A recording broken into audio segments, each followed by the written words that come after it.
estimate. Time motion estimate.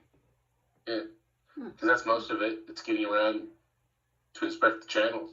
Yeah. And $500 per asset is an estimate that includes both travel to the asset and a condition inspection that's not as rigorous as the bridge. Yeah, that makes sense to me. All right. I'll stand up there and defend that if anybody asks. All right. It's not going to be 100%, but what? Yeah. Plus or minus 30%, I'd say, pretty easily. Yeah. So anywhere between $6 and $10 million. Yep.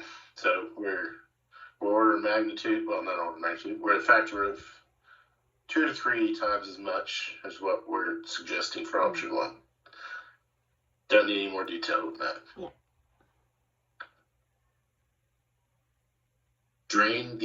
Now, why do we need to drain the entire system? To conduct maintenance works, inspection and maintenance works. To inspect. Yeah. So this business case is for just the condition inspection. A condition assessment. Yeah. Condition assessment, yeah. So do we need to drain the system to do condition assessments?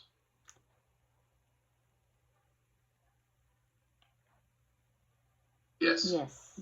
You're nodding. I'm not looking at you. I'm looking at my spreadsheets. According to our maintenance, what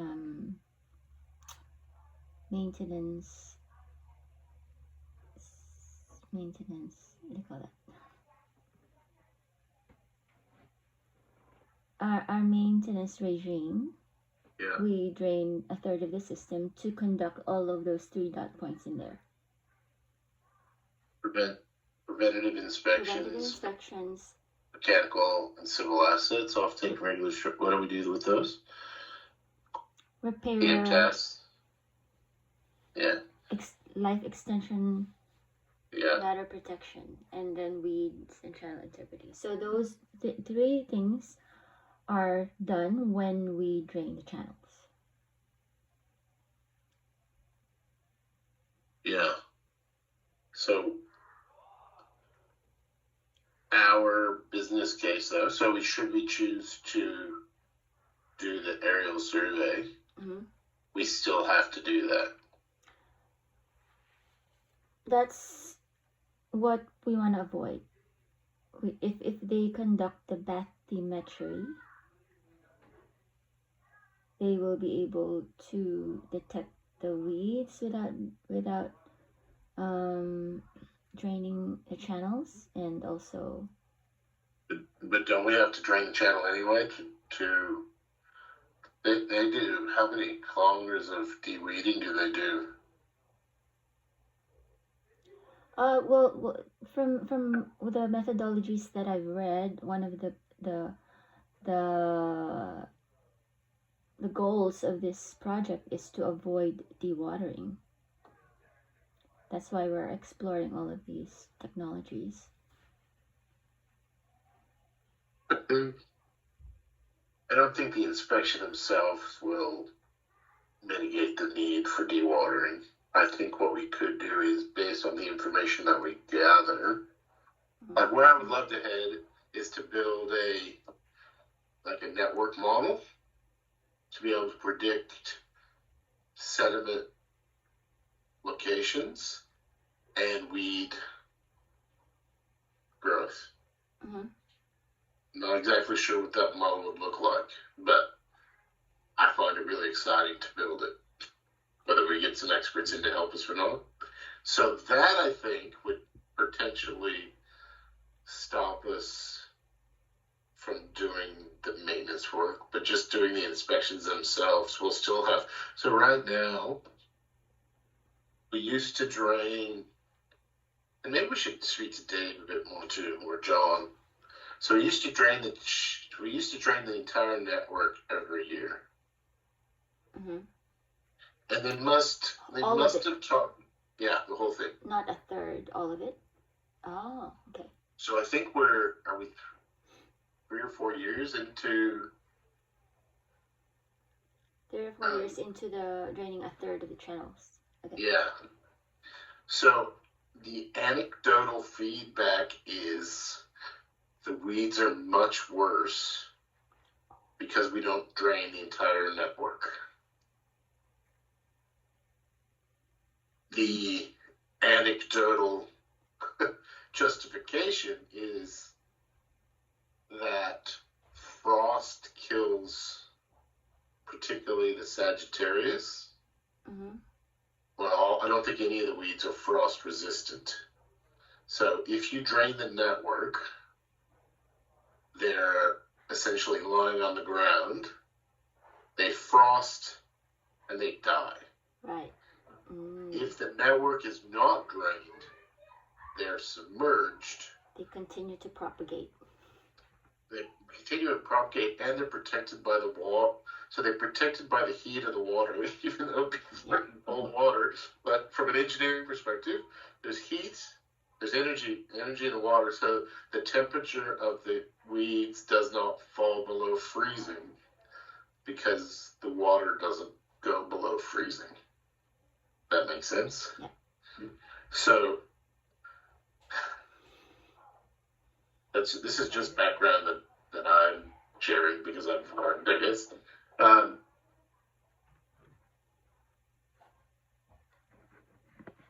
Again, it's all anecdotal, but you don't want to discredit it because these guys are doing it. You know, they've done it for years, and they'll tell you, yeah, it's worse now. Yeah. But what I don't know is how many kilometers of channel do we de-weed now? And how many kilometers of channels did we de-weed back in the day? Mm. Or de-silt, as we call it, using the excavator. Jared has said, so he's done an analysis some years ago, maybe 4 or 5 years ago, around, he looked at the work orders that if we did de-silting while the network was drained and compared it to whether or not there were work orders to go back to that site within a 3-year period, I think. Mm-hmm. And he compared that to if we de-silted while the channel was live and whether or not we had to go back to that location. Mm-hmm. And the evidence was pretty clear. And maybe we should ask Jared to see this evidence, or maybe do it ourselves to have a look at it. Mm-hmm. But the evidence became pretty clear that if we did work while the channel was drained, that prevented the need to go back to the area for 3 years. Okay.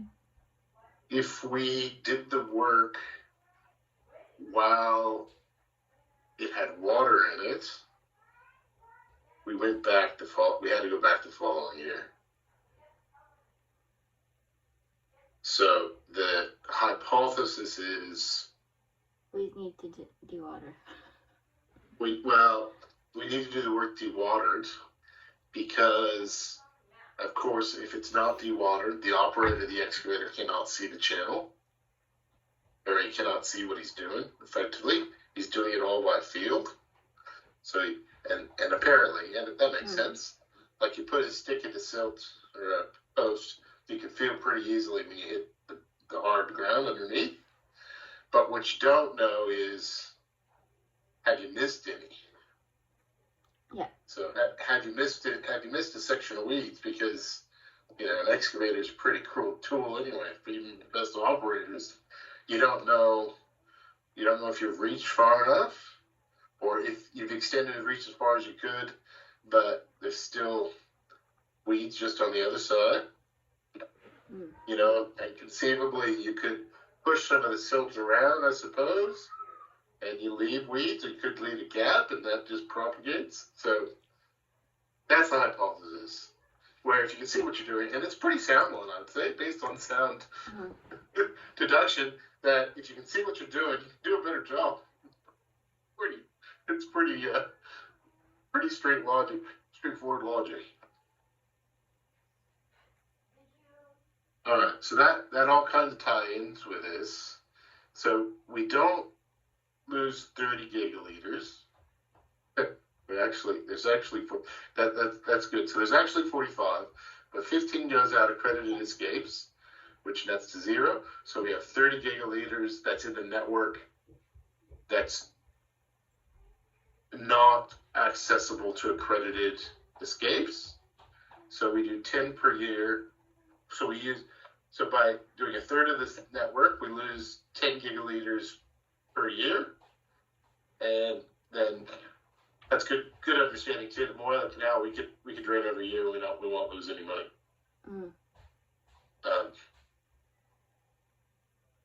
But what I'm trying to get my head around is how does doing condition inspections affect the need to drain the network? And I think the answer is it doesn't. Oh. So the bathymetry survey, you don't think we'll be needing to do that? No. So there's different things here. So the bathymetric survey, I think we need to do, although, so for all of this actually, I wouldn't do everything exhaustively in the way we're approaching to do it. I would take, first of all, I would understand the population of what we're doing. I'd look at probably a 95 or 98 confidence interval, and then you calculate the sample size that you would need. Right? That's a pretty general approach for a design of experiment. The classic is, if you wanted to know, so I'm 42, so if you wanted to know the shoe size, the average shoe size of a 42-year-old male Australian, you would not go find every 42-year-old male Australian and measure their foot. It's just not how you do. It's not how math works. Statistics. You would know. We would probably know with quite some certainty from census data how many 42-year-old male there are in Australia. We could then calculate for a 95% confidence interval. We understand the sample size. Then we randomly select that sample size, measure their foot, and then we could say with 95% confidence that if,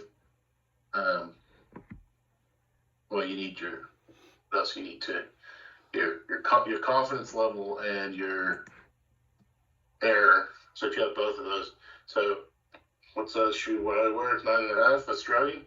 So just say for the sake of argument, it's pretty average size shoe, I think. And then you have to talk about mean, and mode, but if we just say mean, but say the mean 42 Australian male foot size is 10 plus or minus a half a size. And you do it by measuring, I don't know, probably, 1,000? You calculate that. You wouldn't do the whole network, it's all my point. But there's reasons, I think, for doing the whole network, and that's communicating with the board. Because the board are not scientifically literate, and if you had a conversation about confidence intervals and, what are those other things in statistics? Are they the Z values, or whatever they call them? Anyway, you lose them pretty quickly. So I think we need to do the whole net. Jared's convinced me. So this is not. So if it wasn't for that communication with the board, if it was a purely engineering approach, I would never do the entire network. We do a sample size and understand what it is. We build a model. We calibrate the model, and we do it all, in targeted areas and randomized. to build a model that you do it, you wouldn't have to do the whole thing. However, that being said, it's worth, so it's from Jared's mouth, it's worth $3 million to be able to shut the board up. That's a bit crude, and I paraphrased, but apparently before we started and there was that turmoil, there were people in the board and other shareholders standing up and accusing us of lying and manipulating things, and the engineers did their work, and they said, yeah, but how do you know that? Like, well, we did the engineering work, but you didn't measure it all. Like, well, no, we didn't measure it all. It's not how we do things. Yeah. Waste of time. But so whatever we do exhaustively, not for engineering purposes, but for those other soft reasons. Mm-hmm. So that being said, so the bathymetric, if I'm saying that right, bathymetrics. We do the bathymetrics to understand the volume of silt that we have. Mm-hmm. To me, that's it at the moment. Okay. Because we have no idea. Right. We have no idea how much silt we have. Right. So if we do that, we understand the amount of silt. Mm-hmm. And that might be a once-off. Because what I would really like to be able to do is use the amount of known silt volumes, the profiles of the channels, the rate, the flow rates, I guess volumetric flow rates, but also velocity of the water, geometry of the channels. If we start building all those into a model, and then we can predict where the sediment will deposit. And then it would be very interesting to model improved upstream erosion control, and not just model, but also experiment with improved upstream erosion control and how that affects sediment deposits. Also, model and experiment improved deposit management and how that affects weeds, because that's really the end. Like, we need to manage the weeds. All right, is that all? At least you get a glimpse into what my head's thinking, whether it's right or wrong or indifferent. That's what I'm thinking. Okay. So I think we need to do the mathematics, but all of that, until we get mature enough to be able to do that predictive modeling of sediment deposits and then by extension weed management, I don't think we can stop draining the channel. So the act of doing the inspections itself does not prevent the need to drain the channels, but there is opportunity to be able to influence that. So there's a couple of things here. There's 10 gigaliters per year, which is $1.5 million. Yeah. How did we get to 4.9? That's just down here, contingency. Yeah, right. So $1.5 million in opportunity costs of not draining the channel every third year or every year, but also the amount of money we spend with excavators and operators. Yeah.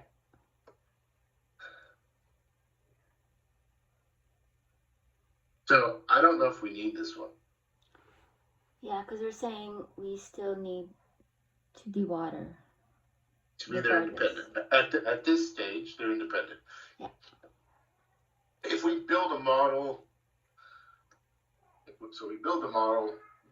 perhaps without a business case or whatever, maybe we just do, because that's pretty, building the model, and that's pretty, I'd call it R&D, because you're not going to expect to have a direct outcome at that state. So maybe we do it under R&D, or if we don't want to call it R&D, we do it something else and just consulting work to better understand it. But if we do the work and then we say, hey, you know what? If we change the geometry, because, geez, you look at it, there's a lot of 90-degree bends. So if we change the geometry of the channel, we won't have to do, we suspect we won't have to do deweeding in this area ever again, or once every 10 years. Yeah. At that point, we can say, here's the justification for, I don't know, changing the geometry of the channel. Or maybe we put in, I still think, where I've landed, because I've thought about this for a while, but I still think upstream erosion control is really important. Intuitively. I don't have the evidence for this, but to me it's intuitive that if you stop the erosion, yeah. But then that also, begs the question: is there something we can do about our turbidity? Because if we decrease the turbidity, also, I don't know how we accept the water. So when it comes, is it already saturated? You know what I mean? So when it comes from the dam that's outside of our footprint, is it already saturated, and whatever we do doesn't have as big an impact as I think, or can we influence that, or I don't know. Might be able to. And is there anything you can do to reduce turbidity once you've got it? Can we have a settling pond before it goes through, or put in some kind of, I don't know, natural filtering system? I don't know. You start throwing ideas out there until one of them sticks, I suppose. And sometimes the most ridiculous ones lead to something of value. All right, but I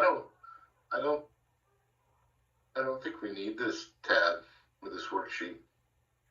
Okay. Do you agree? Yeah, I agree. Yeah. All right. Okay. Then we only have one other. So just do the second option. I'm trying to think. I didn't read. I must admit I didn't read all of Jared's comments, but I just glanced through them. But in terms of optioneering, I can't think of any other options really. Mm-hmm. But we can look at. Well, that's not entirely true. Like we can say things that we eliminated because they weren't feasible, such as using satellites. And what else? It's not because it wasn't just us that the contractors were looking at stuff too. So do we before we remove this third option of draining the channels, do we put it in, because Jared specifically said what is the cost for draining the channels? Do we then put in this document why we didn't consider it as an option? Maybe we just ask Jared what he wants, okay. Like what he's thinking. So I'll book some time with him tomorrow maybe, and I'll read his comments. Where are they? I could resend it to you. Yeah. Did he email them to you, or what? How did he give them to you? He emailed. Yes. Yeah. So if you send it to me, I'll have another look at him, and then we can meet with him tomorrow, ideally, and say this is what we're thinking. What else should we do? Yeah, I'll forward. I think that's fair. I just forwarded you Jared's email about the business case. Do you get it?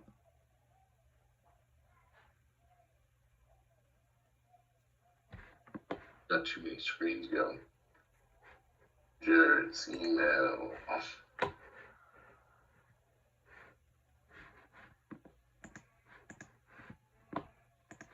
Yes.